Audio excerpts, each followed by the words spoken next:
My name is Johnny Seitz, and I do a kind of life coaching that stops resembling life coaching almost immediately. Where life coaching generally is about talking about goals in life, talking about where you might feel you have obstructions, problems, you're not handling relationship issues. You talk. Biomechanical life coaching, which is what I do, is entirely physical. And I figure that if you can figure out the exact place where you're causing yourself grief in the action, in the accomplishment of a task, it's going to really serve in life to know exactly where you mess up. If you know that you have possibilities in your body or in your mind that you're not using but that are there, and I present them to you, wow, that's handy. And I guess you could say that most everything we do in life that is an accomplishment is a management of stress, getting things done against resistance. So I use resistance and a very clear look at how you handle resistance to tell you where you have assets you're not using, where you're doing stuff that isn't serving you. And I feel that talking about what's going on in your life is like somebody running up and down the deck of the Titanic saying, I know why we're sinking. Who cares? Can you fix it? So biomechanical life coaching starts with a really intimate look at your body, how you got to the person you are today, what your formative relationship to your parents, to the world, to stress was, because it's all written in your body, and where you've accrued tension from unresolved issues that have come up in the past. And most often, unresolved issues get repeated in life until we get them solved. What I do in biomechanical life coaching is I show you the body you really live in, not the one you think you do, the assets you've always had but perhaps never discovered, and then I create situations parallel to situations in life but purely physical, and allow you to see exactly where what you're doing is not serving you. Any questions? Sounds great. Here at Access Evolving, the first thing I do when a client walks in the door is I ask you to walk for me. And I'm going to look at your body and tell you what I see. Okay? So, I'd like you to walk, stand up. Good. You're nailed. I already got you. But walk directly toward me. Okay. And turn and walk directly back. Okay. You are what I call a backward faller. That tells me that as a child, when you first got to your feet, from down on the floor, you figured out that if it was going to be, it was going to be up to you. And you got a foot, and another foot, and then you used your back to get your head up to see the world around you. And go ahead and sit down on the floor and get back up. And I'm going to tell you to stop and go. Stop! Right there. You began forming all of your postural support for the rest of your life. Keep coming up. You're using your back first. So your weight is being held up by your spine. From this, I know a lot about the positioning of almost every muscle and bone in your body. So for example, if you were to take a bow, come back up and tell me when you're up. Did you do it? Yep. You just did this. Bow. Dorsal flexion for you occurs at the upper quadricep. It could occur at the waist and pelvis, but instead it occurs here. From that I know that if you do a sit-up, you hook your legs under something, and if you do too many of them, your lower back starts to hurt. I know that when you take a deep breath, go ahead, take a deep breath. That back is doing it all again. I know that you carry a lot of tension here in your rhomboids between your shoulder blades. I know that you have a proclivity toward rotator cuff injuries and knee injuries because you rarely totally lock your knees. And I know that when you breathe, you could expand your rib cage laterally. You could breathe into the belly, but you don't. You use your spine. In fact, you use your back muscles for everything you do. And when you start to walk, backward faller, railroad person. Walk. Go. Pulling yourself using the hamstrings, the back of your legs, to get yourself forward. And your feet are parallel. Now that tells me that you don't have good femoral rotation. Not to say that it's good or bad to have femoral rotation, but when you walk, you have a relatively narrow base of support, so I know that your balance isn't exactly brilliant. I know that the dorsiflexion is a lot easier for you than extension. and that when you do extend, you don't keep your knees totally straight. So I know that your balance is not exquisite. And when you do balance on one foot and try to lift your heel, when you lose it, you're going to pull those back muscles and go backwards because your predominant muscle support is all here. I can literally tell you in any exercise that you can think of exactly what you'll do that is not as efficient as it could be. Having established that you are a backward faller or a railroad person, how did you get that way? It had to do with when you first were a little kid sitting on the ground and you wanted to get up. Come on down. You knew that the world worked better if your head was higher up and you could see more, and you're down here on the floor. Well, when you got up, you felt that you had to do so independent of external support. That shows in the way you get up today, but it also shows in the musculature that has shaped your body. If you got someone who does push-ups all day long, he looks kind of like this. You got someone who does lat pulls all day long, he looks kind of like that. Well, if you've got someone who uses their back muscles all day long, you get someone who looks kind of like that. But why did you do that? Where did that start? I hypothesize that you felt at home that your parents loved you, but they were going to let you discover the world on your own, and they weren't going to hover over you overprotectively.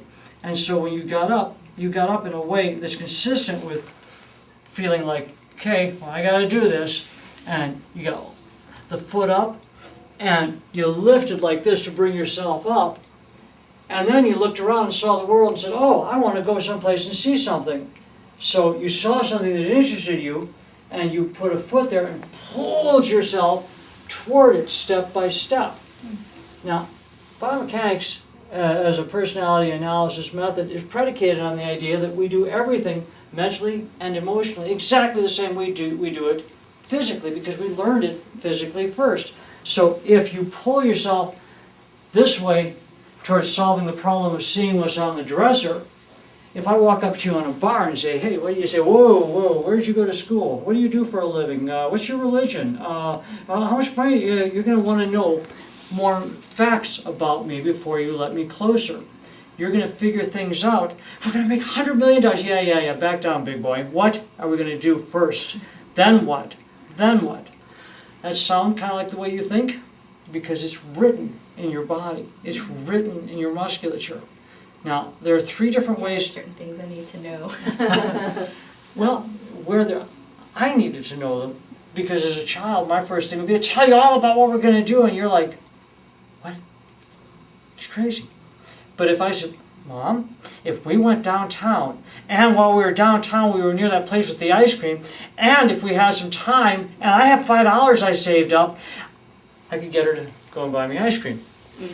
But with someone else, another approach, like saying, remember that wonderful strawberry ice cream that we love so much, let's go get some. That would work with me, but it wouldn't work with her. But even going a little further back, I know, predicated on the way that you stand and breathe, that when you crawled as a child, you did so in a staggered cross-lateral pattern. Left arm, right leg, right arm, left leg. And as you know, I work a lot with stroke survivors who have one half of the brain crashed in a stroke. So I know an awful lot about what happens in each hemisphere of the brain. Your left hemisphere, which moves the right side of your body, controls logic and words.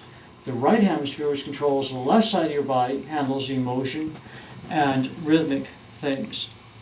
So I know that you have a slight stagger, a slight hesitation going from emotional stuff to logical stuff. I know that, stand up, do this. There's a slight hesitation there. It's not as much as some people and not as less than others, but there are things that your body does that define how your mind does things too. And if you have any questions, now would be a good time to ask them. Does this ring true to you? Yeah. How so? I'm as emotional and sensitive as I am, I find that I'm really logic driven. So, especially in relationships, I I don't move forward unless I know that there's certain things in place. So like I need to know first before, and I think that happens in other areas of my life too. Like I need to know first before I make the leap. Mm-hmm. I need to be assured. Which is why, as an autistic face-blind kid, knowing that you were a railroad person made it easier for me to get my needs met, to get you to do what I wanted. Mm-hmm. But it also tells me an awful lot about your body. It tells me that if you use your posterior musculature first and foremost, the anterior and lateral is much less used. And the arching of your spine has your pelvis tucked back, and the parallelness of your legs means that the femoral rotation is not there. Now, every single part of the body manifests part of the brain and manifests certain things that you do in your life. For example, when I talk about rotation of the feet, and I said that your feet are parallel, what's the difference between my feet turned out and my feet parallel? Well, think about it. If I'm at a party and I'm talking to you, and Joe Blow wanders in, excuse me. What? Yeah, later, okay? Well, so also are you going to deal with one thing, put it down, and then deal with someone else. But by contrast, someone at a party who's like this. Oh, hey, by the way, do you know, my friend, this opening in the femurs dictates the opening of the mind for processing multiple tasks or multiple situations simultaneously. So if we were to use the fact that you don't have good femoral rotation and build in better femoral rotation, we would start to shape your mind in being able to be more literally open-minded. Now you can tell me logically why to be open-minded. I can give your body the physical experience of being open-minded. And I said that, yeah. Oh, I tend to like also slouch a lot. Mm-hmm. And sometimes I have this like little hunch in my back. So I want to know what that's about. You have some what I call secondary biopersonality attributes. You have a throat block, and a throat block would cause the pulling in and protecting of the throat and protecting of that which comes out of your mouth, and a hesitation to speak deeper feelings. Look at that, that's a towel saying, yeah, you know what I mean. That secondary biocharacteristic of a throat block brings with it automatically a block in the perineal area. And the neat part is you open one, you open the other. But it also tells me what muscles you've never used before that are accessible to you that would be really useful to you, such as femoral rotation, such as the ability to experience your body open upstairs. Now, this parallel legs, everything I do is predicated on the simple fact that if you understand the human body so well that you can literally see in your mind every single muscle, you can also see which ones are not being used much. There are 4 muscles in the quad, which I call quadricep. You use the middle 2. You use them for dorsal flexion, you use them to bring your leg up, but you don't use the medial vastus medialis or the vastus lateralis, the outside or the inside part of the quadricep. And because of that, you're only stable in certain positions. But much more impactful than that is because you do sit-ups pulling from the upper quadriceps, you're lifting your hips from an unsupported muscle. Can you do a full sit-up? Yeah. Show me. I think. Now, be aware. It's been a while. Go ahead. And up. What you're doing, what you're doing is using the counterweight of your legs to get you up and hurling and putting a big hurting on your lumbar spine. So try it again. Let me show you the exact mechanics of what you're doing. Let's straighten them so the weight is really there. And lift. Look at that lower back arching like mad. That's because the muscles that lift bend your torso are not supported from the lumbar spine. Now that would be better. Bring them down. But let's find the muscle that you don't use called the iliopsoas. If we put your legs wide like that, the quadricep is no longer available for sitting up. This probably will get, maybe not want this, but remember I told you you have a block in the perineal area? You're packing some unreleased energy around that area of your body as well. Yeah, there's some other stuff. And it's going to be some laughing and some crying and some releasing of it to go along with this. But we're only going to do this very, very slowly and build you up. So I want to show you how a sit-up for you could be effortless. I want you to press your thighs against me, Pull your feet towards your ass. Lift your head, neck, and chest a little bit. Now reach your hands out toward me and come on and effortlessly up and back down. Keep your chin tucked and back up. I just initiated the use of a whole bunch of muscles where you were using a single muscle, and look how much better that worked. Take away any one of them, go halfway back. Now, come halfway up. Good, now lift your head. All strength go bye-bye, feel that? With your head up, half of your strength, try to do it with your head up, it ain't gonna work. Feel that? How much stress that puts on your lumbar spine as well? Now, we don't really want to do that. Okay. So tuck your chin, come halfway up. And if I take away that, I take away a lot of the strength too. You notice how you're wobbling? When you adduct, tuck your chin, pull your feet back. Now go down slowly and just enjoy up from there. Oh my God, Enjoy my your stomach. power. What? My stomach. Yeah, welcome to using it. Come on up. So, come on up. I know exactly how you use every muscle in your body. I know that when you do push-ups, you're going to have your arms up here and be using your deltoids, because that arching of the spine makes the pectoral and the alignment of the shoulder less available. The pectoral less available because of that. Literally, any exercise you can name, I know what muscles you don't use. And I'm going to show you how to use them all. Okay. Great. Wink when she's ready. Okay.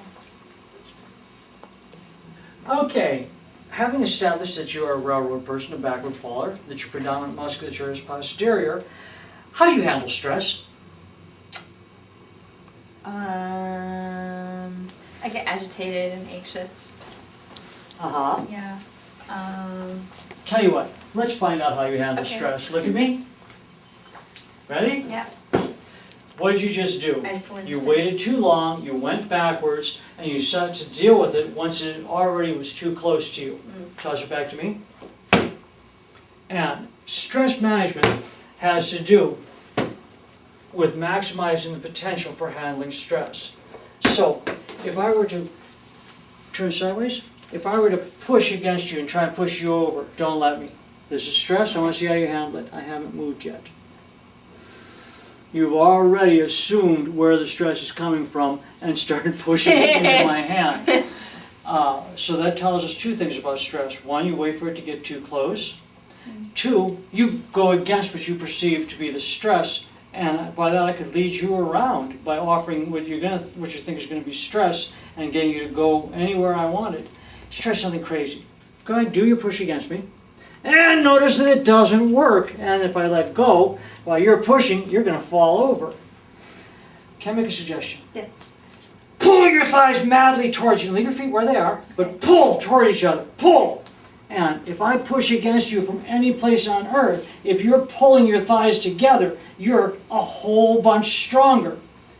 The expression "get your foot together" literally means if you add a duct, pull your thighs together. Remember how much more easy it made the sit-up? Pulling your thighs together gives you a whole world of better stress management. But let's keep moving along. Okay. I'm going to, may I touch you? Yes. I'm going to push against your body. I want to show you something about your innate unconscious stress management techniques. Okay, now, how'd that work? Not too good. No. And you started to fall. You got a vitalization of energy and charged against me. So we've established that when you get stressed, you feel threatened. Incidentally, all threats from the past that are still haunting you and are still living in your muscles are present. When I said that you had a throat block, you got slapped, told to shut up, or somehow hurt, and you're still carrying and wearing that hurt decades later. We can make that go bye-bye. There's an equal block in your perineal area around the muscles that pull your thighs together, and this slight reddening of your cheeks tells me a lot about it. But let's go to hidden anomalous muscles. I want you this time to go and what do you feel different? Do you notice that your spine, without jumping forward, don't do anything special, is a whole lot stronger when you start with this. Now don't even go backward or forward, just go. And when you make that sound, 100 muscles up and down your spine, and relax, called the multifidus engage. And I have a picture of them in a book somewhere, but there are hundreds of muscles all up and down your spine that we have used throughout the dawn of time, since the dawn of time, but no one knows it. How do you build a soldier out of a scared recruit in 6 weeks flat? Scared the shit out of me. That's what everyone says. No, actually, the drill sergeant says, son, I'm going to throw stress at you. I'm going to ask you to engage your multifidus for trans. No! They yell, you faggots, you maggots, and the soldier replies, sir, yes, sieg heil, si mon capitaine. That sound tightens up the transverse abdominis and immediately engages the multifidus, and immediately makes you into a much more powerful base of support for handling stress. Now, let's go to how you handle stress in life. I have an exercise I call the walk of life. What I'm going to do is I'm going to put 80 pounds of resistance across your hips. And I'm going to ask you to walk across the room, and I'm going to allow us both to see what you do that doesn't serve you. And I've broken it down into basically 6 things that everyone does one or more of. I call them Confucius' 6 laws of balance. So,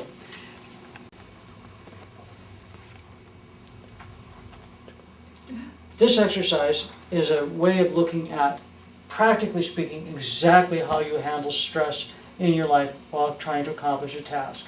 It looks at what you do physically, and it looks at the very specific places where you make dumb mistakes, so that you can experience the alternative, doing them right. Now, I'm putting this cable around your waist. It gives us 80 pounds of resistance. I'd like to ask you to make it your goal to walk. Great, and keep going. Or try to keep going. Now, you're making the first most classic error. You're taking steps. Go ahead, start walking. Freeze. Lift either foot. Do you notice that you are not taking a reasonable sized step? You have to go back to lift that foot because you're split between 2 places. So try this. Put the foot where you can change your mind. Now, whoa, you just took 2 huge steps. Go back. Now, take a reasonable step and lift your front foot. Now, put it down, go onto it, and when you're 100% onto it, lift your back foot. And you still have to bring it forward so as not to fall. Can you see that? Bring this one forward? So put this foot forward, and either foot. Now take a step, freeze. Now, yeah, you got to be over 1 foot or the other. So let's start with you on this foot. Now that step is small enough that you can lift that foot. No problem. Put that foot down. Now, when you think you're ready to take a step, go forward onto that foot. And when you think you're ready, lift the back leg. And just now are you beginning to get your weight far enough forward. Do you see that? You think you're over that front foot as you lift the back one, but you're not really. And lift the back foot. You are having a real hard time standing on 1 foot. Now, let's make it just a little more specific. So, instead of stepping on the floor, step on the ball. Now, you can't mess up here. You have to be over that front foot, or there's no way on earth you're going to be able to get up there. Go ahead, step up. So, you don't have a clear picture of what it would mean, take the cable off your waist, to have your weight over the foot you're about to step on. So this time, let's just do it first to the side. I want you to bring your butt over the foot and step up. And put your foot back down. Okay? So, put your foot on the ball. Now, bring your weight over that foot. And, not bad, step down. Now, bring the hip all the way to my hand. Let's do it front back as well as side side. So bring your hip all the way over my hand, front back, and now that works better, doesn't it? Stay over that foot as you put the heel and toe down on the other leg. Stay over the foot and put the heel and toe at the same time down on the ground. That's you, and lift the heel and toe at the same time when you come up this time. Put your foot down on the ball. Now bring your butt all the way, all the way, all the way, all the way more. Now, that is what it would feel like to be all the way over it. Play with that a little bit from the side, Okay. from the front back.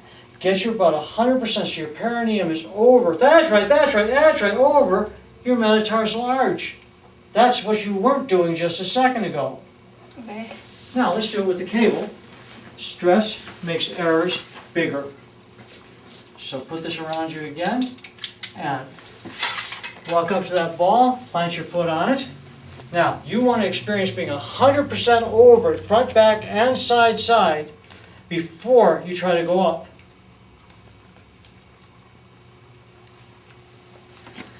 So the first error you're making in this room, and probably nowhere else in your whole life, is taking steps that are too big. Does this resonate? Yeah. So let's feel out what it would feel like to get your weight so thoroughly over that ball. So bring the hip all the way to me and all the way to me. All the way front, then step forward, leaving your foot on the ball, and bring your entire weight over the foot going back. Bring your foot onto the ball. Now, let's start again from the side. Step up. Bring your entire weight over the step you're going to take now. Keep your foot right there on the ball, and step down in front, keeping your foot on the ball, and step back. No, leave your foot on the ball and step back. Step back with this foot. Yeah, so what we're going to do is this. We're going to come over the ball, step up, step over, get back on the ball, step up. Okay.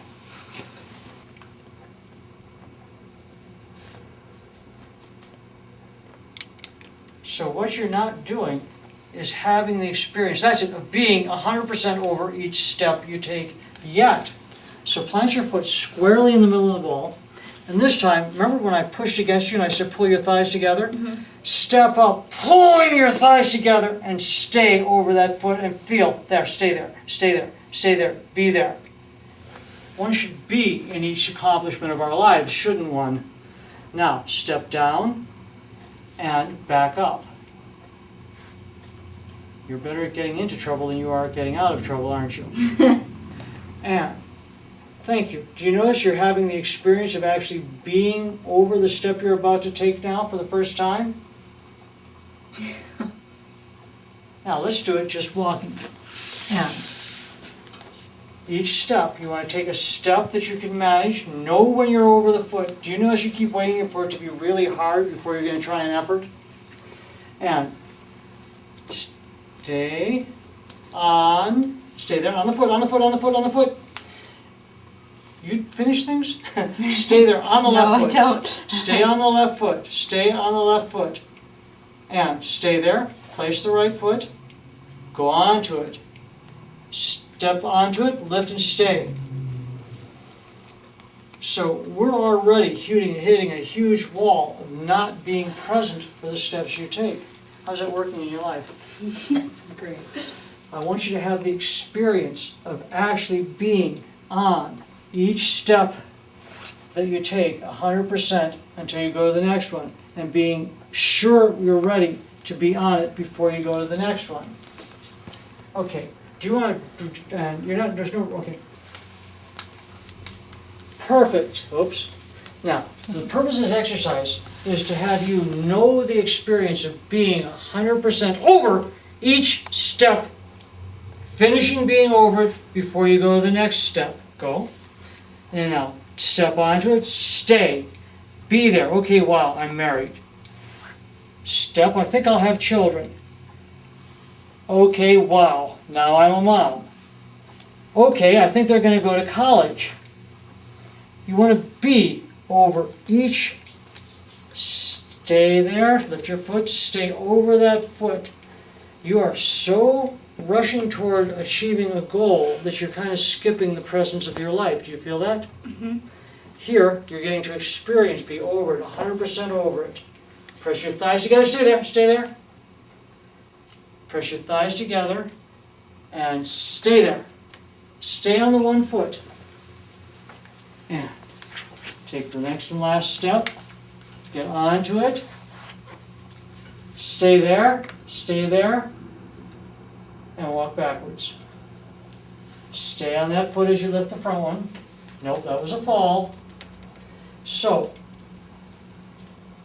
the first step of life thing that you're learning is that you are not present in each step that you take, and you need to glory and thank you.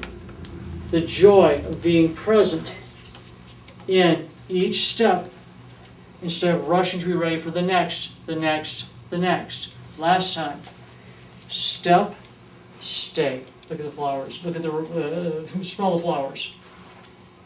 Step, enjoy the coffee. Step, stay there. Excellent! Now, in your life, watch that you're not taking steps that are bigger than you can accomplish and that you are actually present for each one. There are 5 more. We're going to stop here. Okay. Any questions? No. I can totally see how the stumbling blocks that I hit in doing the walk of life apply to all kinds of areas in my body. When he said that I wasn't present, and he said, "You don't finish things, do you?" And I said, "No, I don't." That's been a big thing to deal with over the last couple of years is finishing things. And so I see that how we carry that in our bodies, and how I carry that in my own body, that kind of rushing ahead, wanting to accomplish things but not being present, not being in the moment, not savoring what I've just finished before just leaping ahead into the next thing. So Here at Access Evolving, the first thing I do with every client that walks in the door is I watch you walk and I tell you what I see when I look at your body. So if I could, I'd like you to walk directly toward me. Great. And turn around and walk away. What I'm looking at is two things only. I'm looking at the rotation of your thighs and the closeness between your heels when you walk. Everyone in the world walks in one of 3 ways. Some people walk with their heels about 1 inch to 1.5 inches apart. That's you. Backward fall. Some people walk with their feet turned out and heels touching a center line or crisscrossing each other as they walk. This one I call a forward faller. And some people walk with the feet turned out and about shoulder width between them. And it all has to do with how you got to your feet. Me, as a child, I got to my feet not by getting up independent of external support the way you did. You figured out if it's going to be, it was up to you, and you had to get up on your own. Me, for whatever reason, I crawled up the nearest wall, didn't finish getting personal support, and saw something that interested me and decided to fall. So obviously I felt that I was going to get caught, that I was so loved and watched that I couldn't fall fast enough for someone not to be there to catch me. Found out years later it was they were afraid of all the things I broke when I crashed into stuff. But the choices I made were to use the front body. Some people, like my friend Veronica, grew up in a household scared of people yelling at her, scared of doing something wrong. And so she got to her feet very carefully and stands wide. And when she walks, it's wide and ready to defend at any moment. She's what I call a torso sway walker. My feet close together, crisscrossing the center line and turned out. Her feet shoulder width and turned out. Yours roughly parallel and about 1.5 inches apart. You are a backward faller. That means your predominant postural system is your back. Now take a deep breath. Feel that back serving to lift and spread your rib cage. Great for doing a lat pull or an iron cross. In a sit-up, it's really unfortunate that as you're coming up and you take a breath, you're going to go back. If you take a bow, you're bending from the upper quadriceps and you're still carrying an arched spine. I would naturally bend like this using a whole different muscle called iliopsoas. When you do sit-ups, you're going to tend to put your feet under something, and after not too many, your lower back's going to start to hurt. You also wear your shoulders like earrings, connected from above rather than from below. And that gives you trouble because if you were to put your hand on my chest and push me, push. Anytime you want. I'm pushing. If you were to drop your shoulder and push up from the floor, feel the difference? You're not wearing your shoulder from below, you're holding it from above. Yeah. So you have a proclivity toward rotator cuff injuries, and you never lock your knees totally, so you have a tendency toward hurting your ligaments. You want to be careful about that. you also are much better at flexing your ankle than you are at going up on it. So go up on both feet, on your both toes. Notice how unusual that is for you? Yeah. And notice that your knees are bent. They're not bent. Good! Your pants make them look bent. Good. Now go on one leg. And up. Now, the reason the knee wants to get involved here is you don't have good use of your ankle. Yeah. Inversion, eversion, so you have no choice but to use the knee. Yeah. So lock the knee, let me help, go up on full releve. Now, feel that foot? Those muscles in your ankle that connect you to the ground would behoove you muchly, that's it, to make them stronger and more powerful. Where when I walk, I pull my feet together under me. You don't need to because you're pulling yourself using your hamstrings. You walk, go ahead and take a few steps, pulling with the hamstring, feel that? The gluteus and the hamstring. I do a pushing off of the ball of the back foot, which is why I've developed my calves to a great deal higher degree than you.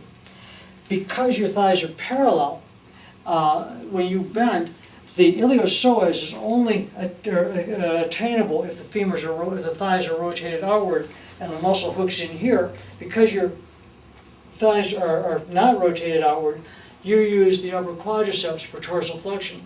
So when you do a sit-up, What are the upper quadriceps? the quadricep is the muscle that goes from here to just past your knee. It lifts the leg. Yeah. If the legs are stabilized, it bends the body, and it straightens the leg if the knee is bent.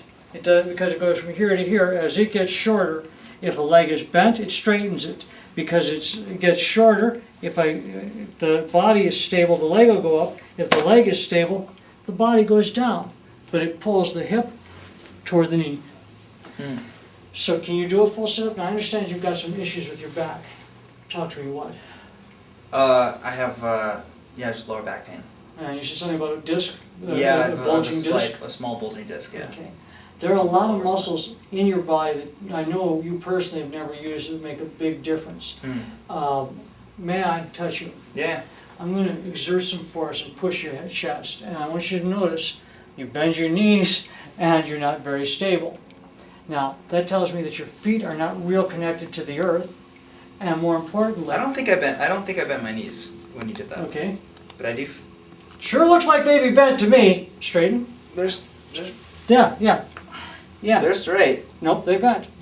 And again, that... Well, they have, yeah. I mean, I'm going to fall. It's a slight bend of leg, and it's actually not even a bend in the sense that the two lines move. It's that the tension that rotated the upper and lower leg and stabilized those ligaments was not happening. You actually unrotated the ligaments in the knee.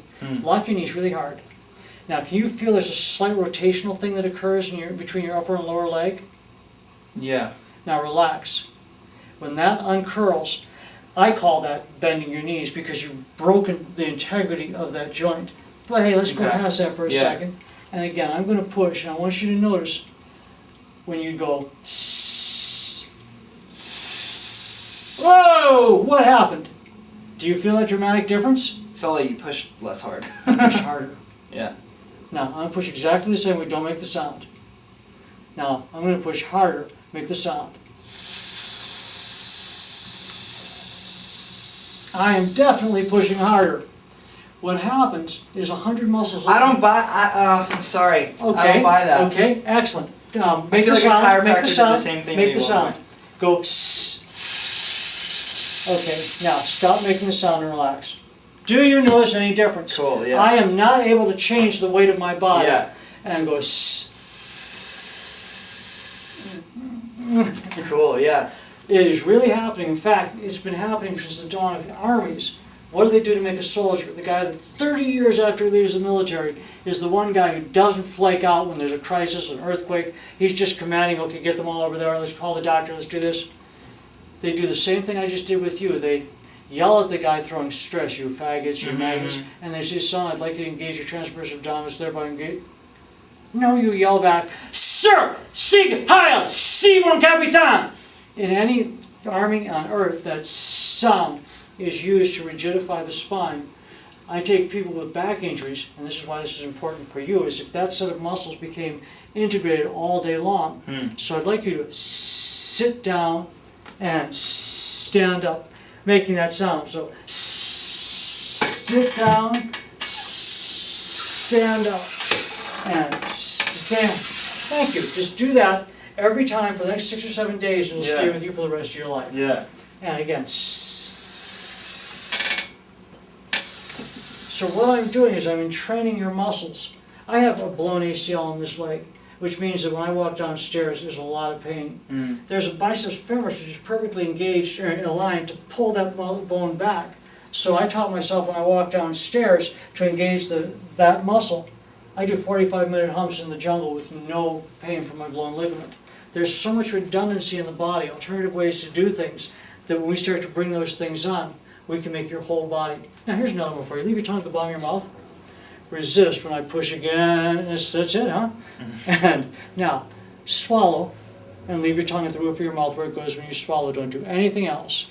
Where did all that rigidity come from?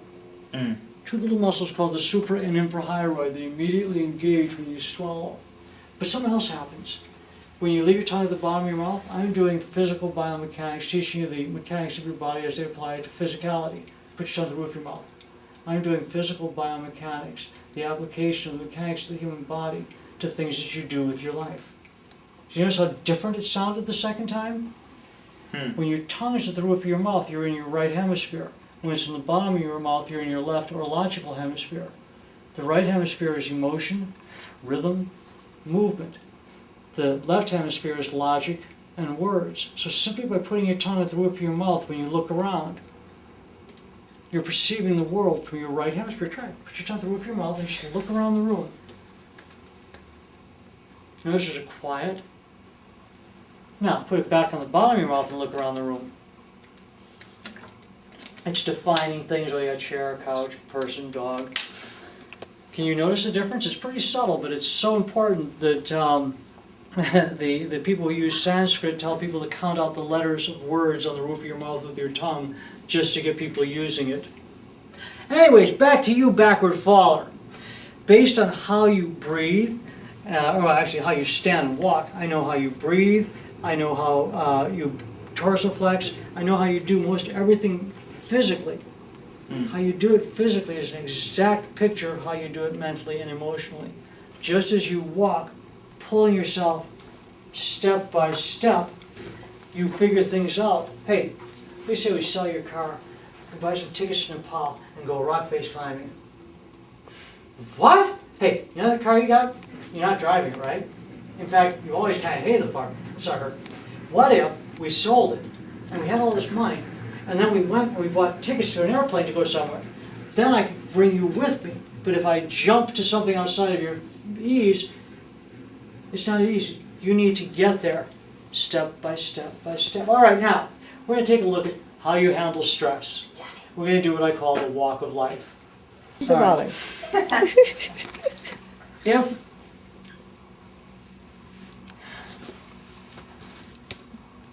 If we're going to take a look at how you run your life physically, mentally, emotionally, in every way in the world that you run your life, we have to look at how you do tasks. This exercise is called the walk of life. What I'm going to do is I'm going to give you 80 pounds of resistance around your hips, and I'm going to ask you to walk. And we're going to identify exactly where in this room, in this one exercise, and in every area of your life, you do things that don't serve you, that you may not be aware of. Okay. It all has to do with stress management. So, put this around your hips, and close it in front of you. And simply walk across the room. Freeze. Now, take a step. Freeze. Now, take one step. There. Now, stop mid-step. So, there. Put your foot down. Now, pull yourself onto that foot. And, okay, let's go back a little bit further. Okay. And start again. And what I want you to do is I want you to take each step individually, and let's take a look at what you do. So place a foot. Good. Bring your weight onto it. Stop. Lift your other foot. And stay there, stay there, stay there, stay there on the foot. Do you notice you don't stop to smell the coffee and enjoy where you are before you go to the next thing you're going to do? Yeah. You've noticed this in your life, have you? Place your next foot. Now, take a step. Stay there. stay there, stay there. Okay, take a step, and bring your weight onto it, and freeze, lift your other foot off. Okay, now, we've established that you have a tendency not to take and be in each step you take. So let's jack it up a little bit. Come on back. And make that be one of your steps. So step up onto that. And anytime you want. May I suggest that you're taking steps bigger than you can handle. But with that in mind, step down close to the ball and go from behind it. Go from behind the ball. Now, take a reasonable sized step and come up onto it and be present on the ball. Stay there. Stay there.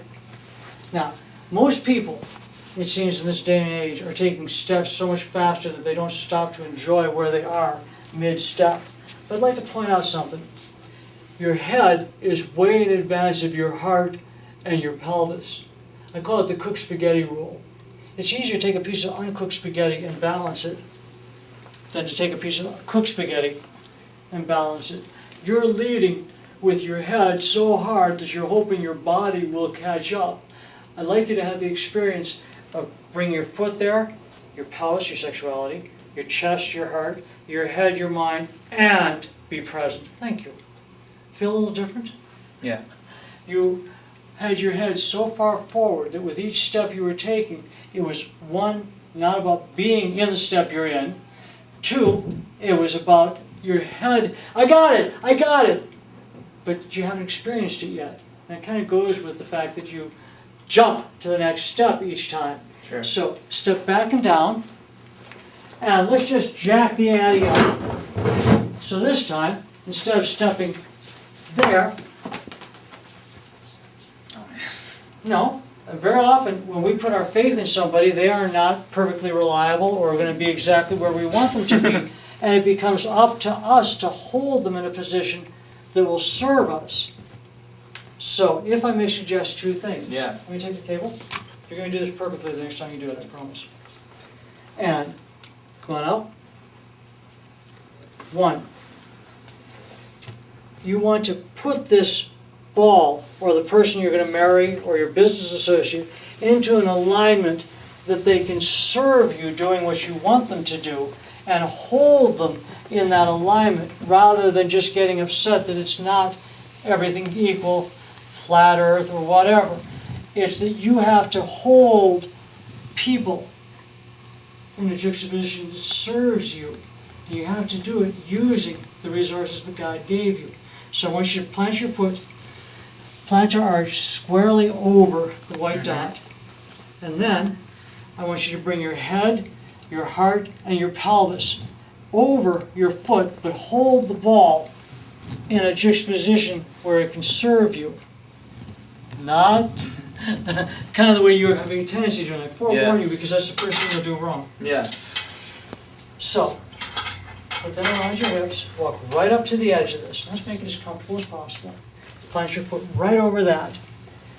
And now, what I want you to do is I want you to tip the ball this way so that it will make an arrow line through you into the ball and hold the ball where you want it. Now bring your pelvis all the way over the foot, more.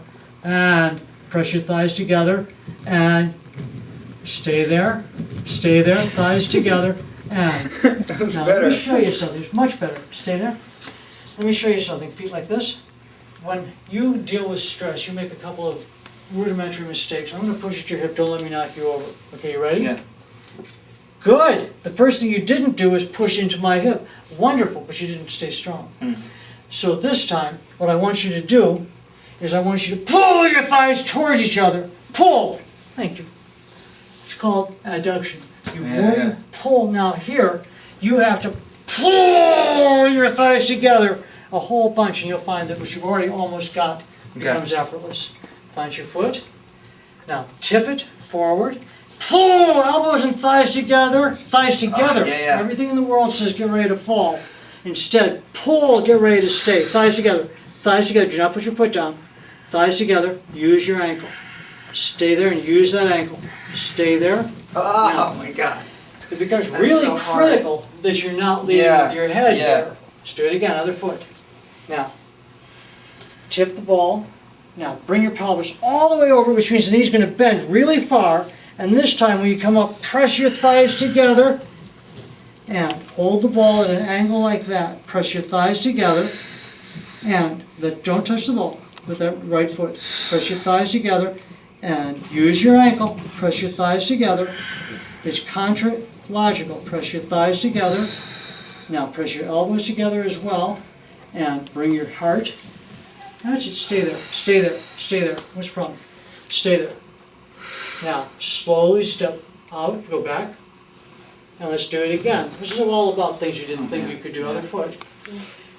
This rule is that you have to hold the variables in an alignment that serves you, not lead with one part, but with all of you, and press your thighs together. Thank you very much. And go ahead, step through, but keep your heel on the ball. Step through. Now, keep your heel on the ball, and bring yourself back over the foot. And Backwards? Yep, and press your thighs together, and hold the ball, hold the ball, hold the ball. Thank you, and step back out. What I say about mechanical actions that your body is capable of that you've never used before, like this. When you discover power, don't say, oh, it's not true. Yeah. Oh, it couldn't be real. You're not pushing as hard. Nobody helped you with that. Yeah. Good. Now, I want to show you another asset. Me. I want you to look at me. And now, put one foot on the dot. So you can look down to get the foot on the dot. Stabilize. Now, look at me. And use me and come on up. Press your thighs together. Thighs together. Now, that instinctive reaching for where you're going to fall. Thank you. Stay there. Use me. And step through. That's it. Use me. Bring your ass over the ball. Step back. Thighs together. And go out. There it is. There. Yeah. There it is going to happen when you call up and ask that girl for a date and you really tell her what you need her to know and she means it when she says yes. That's it. It's going to, when you're done and you did the job and you know you nailed it. I want you to first have the physical experience of nailing it so that psychologically, emotionally, in every area of your life you'll know when you've nailed it. All right, any questions? Not for that, no. Okay. Yeah. Just want to keep walking all over that thing. What? Just want to keep walking all over that thing. Seduced. That's the whole point, is to get you seduced into wanting what the body is capable of. Now, vis-a-vis that neck, that spinal thing, as a backward faller with a spinal injury, it didn't matter that you were using not all the muscles that were available to you. But now that you have an injury, it does become very important. And there are certain muscles in your core that would make life work a whole lot better for you. The most likely place to hurt yourself with a back injury is when that back arches unsupported or you're picking something up. And because when you do dorsiflexion sit-ups, you're using your quads, that back wobbles. So if I'm using my legs, I can have my back all over the place like this, crushing those discs. Not good.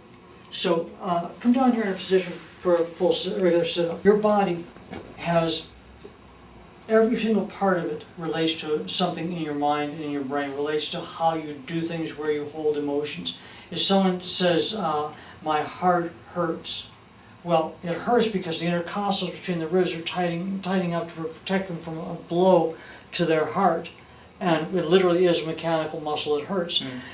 Your feet are your chi gates. That's what connects you to the earth. And it's so dramatically powerful. I want you to imagine that your feet are like cameras and that right here you've got an iris that opens up.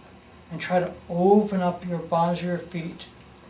And carry that opening into your perineum. Try and open and relax your perineum. Open and relax your throat. Now I'm going to do a chi tap on your chest. And I want you to notice kind of goes right through you into the ground. Pretty amazing, huh? Now I want you to tighten your ass, and I'm going to do it half as hard. Ow. Half as hard. Yeah. What happens is that in the first case it went right through, all the systems were open, and it went right through. Now open your chi gate, Relax your perineum, relax your throat.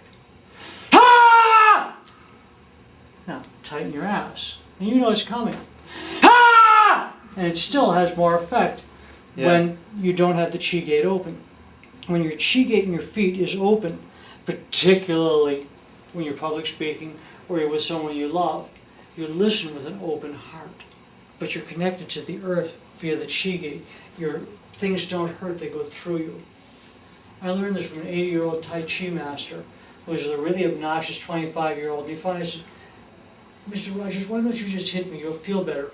And this guy hit this 80-year-old dude, and it looked like water hitting a Teflon pan. I said, how the heck did you do that? And he explained to me, chi gate open, no problem.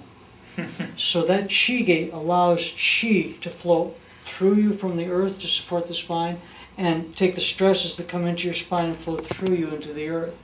Because right now, wherever you fold a piece of paper, it eventually comes apart. If you roll it, you can do it 100 times. We need to make your chi gate open here. Okay, thank you.